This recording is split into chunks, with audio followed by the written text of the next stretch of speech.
Africa should never be seen as a continent that needs generosity. We want to be treated as equals. Even in the multilateral institutions, we want to be treated as equals.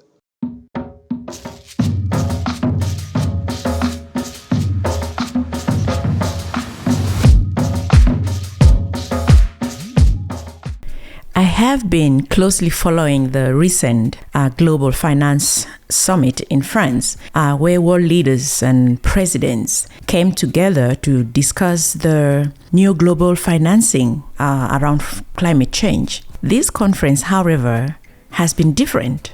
There is a noticeable shift when it comes to African presidents and the way they presented themselves during this conference. And as an African, I am so proud that our presidents, our leaders, are finally speaking in one voice. There was clear articulation, spot-on analysis and pragmatic solutions grounded in fairness. They were being presented, and it's a great change to see. One of the echoing statements in that conference from our leaders was that we are not beggars. We as African leaders are not beggars. Africans are not beggars. We've got the resources. This was the main thing that kept coming up again and again and again. And it's amazing to see that African leaders have finally started to speak, with one voice. This is a positive call for the rest of our leaders to stand together, unite, and speak to some of these discriminations that we are facing as a continent from the Europeans and from the Western world. And without much further ado, I will let you listen to the whole speech, and I will share my thoughts as I go along, or I will share my thoughts at the end of the speech. I think it's important in the new era that the world is in now that there should be a good measure of equality among sovereign nations. Recently, 7 African countries decided to go and put a call for peace to Ukraine and to Russia.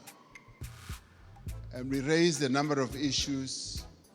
Zambia was represented, Comoros was represented, Republic of Congo was represented, Senegal was represented, Uganda, as well as South Africa.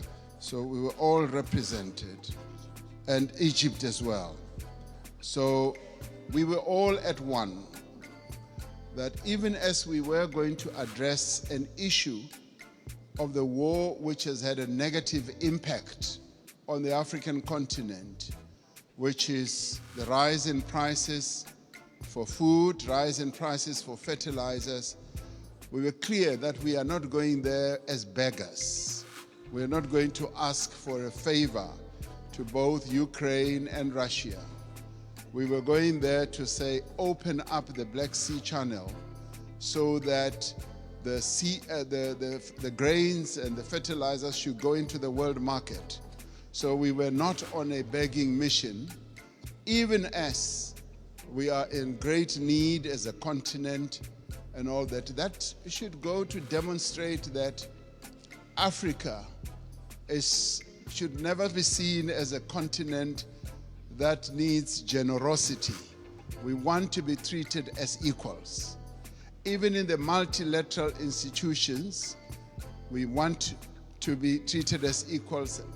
And if our equity is at a low ebb, there must be ways in which that can be addressed. To us, this is very important. Our sovereignty is one of the things that we hold on dearly to. And we demonstrated that very clearly to both President Zelensky and to President Putin when it came to this issue.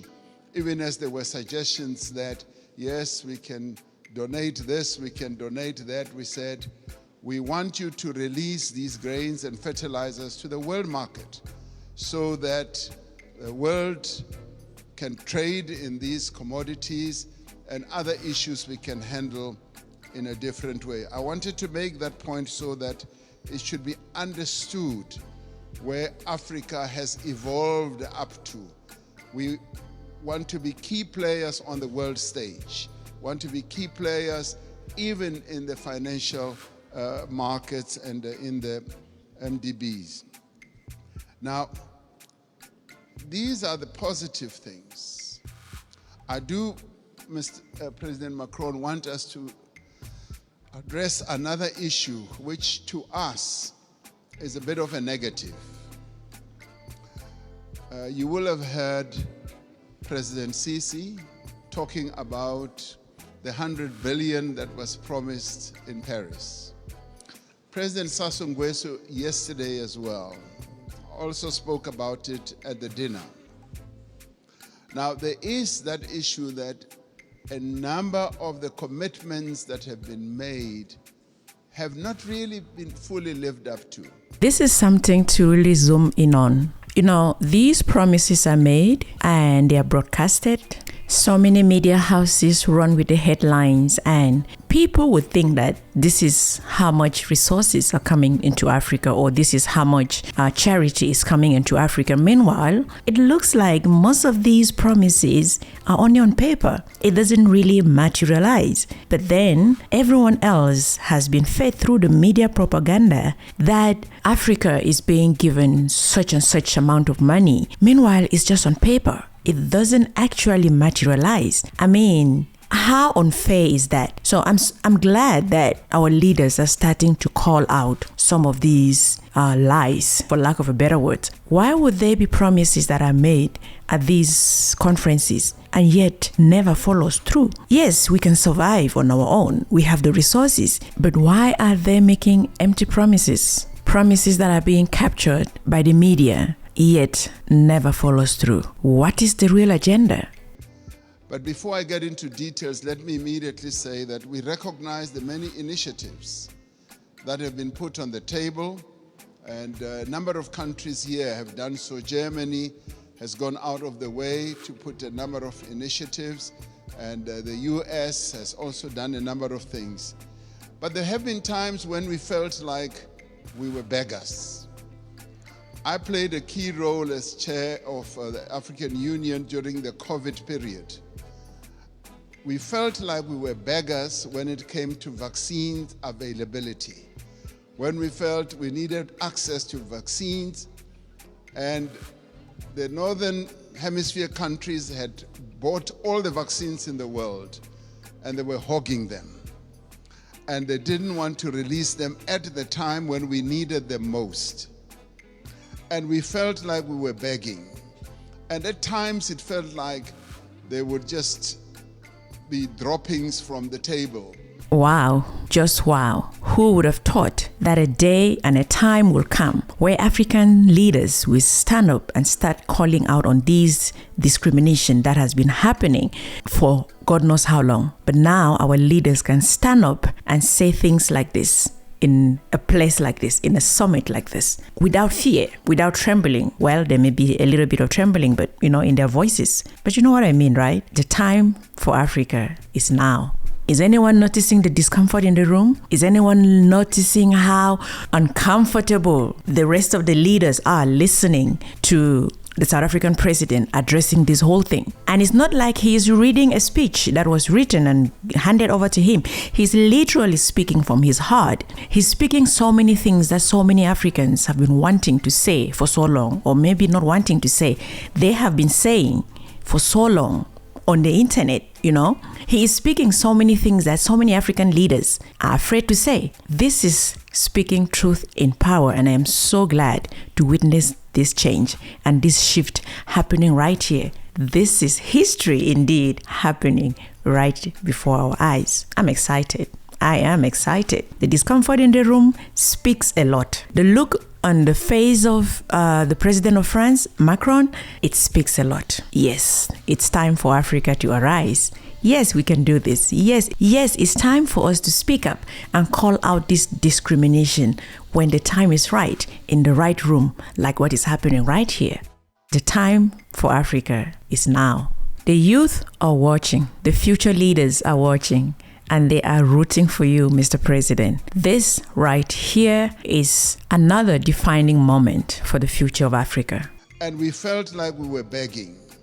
And at times it felt like they would just be droppings from the table. that yes, we will give you that and that. And let me tell you something that generated a lot of resentment. We resented that, and it got worse when we said we want to manufacture our own vaccines.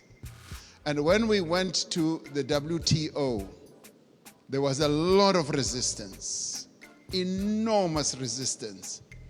And we kept saying, what is more important, life or profits by your big pharmaceutical companies?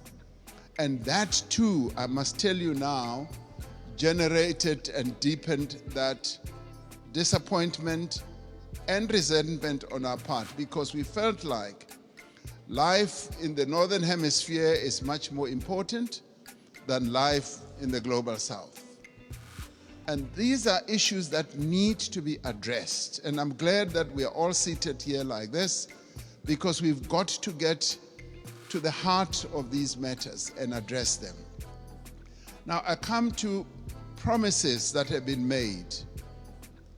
And Chancellor Scholz was saying, we've got to walk the talk. Yes, we want to see the talk being walked. President Sassou Nguesso yesterday said at the dinner, $100 billion was promised per year. And he was saying, I've never seen that.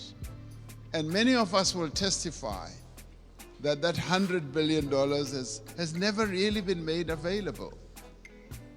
And this should stand out as something that needs to be addressed.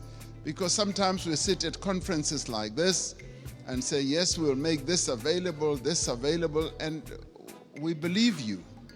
We believe you, but now the tire must hit the tar. We must now see action flowing from that. And there you have it. Yes, things are not perfect. Yes, there are still some things that our leaders need to work on. There's still a lot that needs to be improved on. But nonetheless, we should be happy for the progress that is currently happening on the continent. Change is not going to happen overnight. What we want as the people to completely disconnect, from the West and the Europeans and not ask them for any kind of help, that is not going to happen overnight. But let's be happy for the progress that is currently happening on the continent, where our leaders are saying no, enough is enough to certain things and to certain treatment and to discrimination. That right there is what we should celebrate, not constantly looking for the negative. Yes, this was not an all-perfect speech. There were some areas of it that could have been improved, but let's focus on what was really good about President Cyril Ramaphosa standing up for some of the discrimination that the continent has been facing. It will be interesting to know what are your thoughts and perspectives on this. So share with us in the comment section. Thank you for watching.